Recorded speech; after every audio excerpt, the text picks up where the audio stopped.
ꯃꯥꯂꯦꯝꯒꯤ ꯍꯣꯡꯂꯛꯂꯤꯕ ꯑꯏꯪ ꯑꯁꯥ ꯃꯍꯧꯁꯥꯒꯤ ꯐꯤꯕꯝꯁꯤꯡꯕꯨ ꯍꯧꯔꯛꯂꯤꯕ ꯑꯉꯥꯡꯁꯤꯡꯗ ꯈꯪꯍꯟꯅꯅꯕꯒꯤ ꯄꯥꯟꯗꯝꯗ ꯑꯃꯗꯤ ꯃꯄꯣꯛ ꯅꯨꯃꯤꯠ ꯊꯧꯔꯝꯒꯤ ꯃꯌꯥꯝꯅ ꯇꯧꯅꯔꯤꯕ ꯆꯠꯅꯕꯤꯁꯤꯡ ꯀꯌꯥꯕꯨ ꯇꯨꯡ ꯑꯣꯏꯅꯔꯝꯂꯒ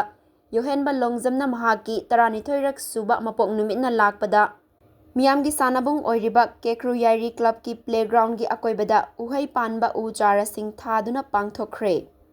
ꯊꯧꯕꯥꯜ ꯗꯤꯁꯇ꯭ꯔꯤꯛꯀꯤ ꯌꯥꯏꯔꯤꯄꯣꯛ ꯀꯦꯀ꯭ꯔꯨ ꯃꯊꯛ ꯂꯩꯀꯥꯏꯗꯒꯤ ꯌꯣꯍꯦꯟꯕ ꯂꯣꯡꯖꯝ ꯆꯍꯤ 12 ꯃꯅꯤꯄꯨꯔ ꯄꯨꯂꯤꯁ ꯗꯤꯄꯥꯔꯠꯃꯦꯟꯇꯗ ꯂꯩꯔꯤꯕ ꯂꯣꯡꯖꯝ ꯁꯟꯖꯤꯠ ꯑꯃꯁꯨꯡ ꯂꯣꯡꯖꯝ ꯑꯣꯡꯕꯤ ꯊꯣꯏꯕꯤꯁꯅꯥ ꯑꯅꯤꯒꯤ ꯃꯆꯥꯅꯨꯄꯥ ꯑꯍꯜꯅꯤ꯫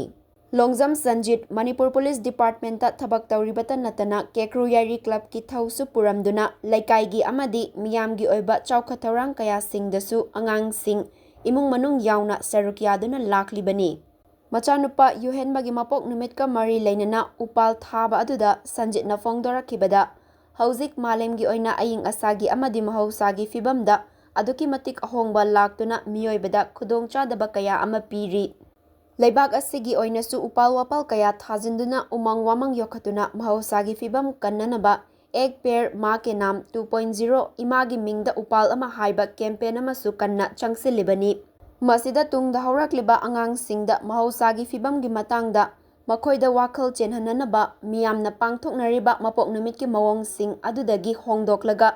ꯃꯍꯧꯁꯥꯒꯤ ꯐꯤꯕꯝ ꯀꯟꯕꯗ ꯈꯔꯗꯪ ꯑꯣꯏꯔꯕꯁꯨ ꯁꯔꯨꯛ ꯌꯥꯕ ꯉꯝꯒꯗ꯭ꯔꯥ ꯍꯥꯏꯗꯨꯅ ꯎꯄꯥꯜꯁꯤꯡ ꯑꯁꯤ ꯑꯉꯥꯡꯁꯤꯡꯗ ꯊꯥꯍꯟꯕꯅꯤ ꯍꯥꯏꯈꯤ꯫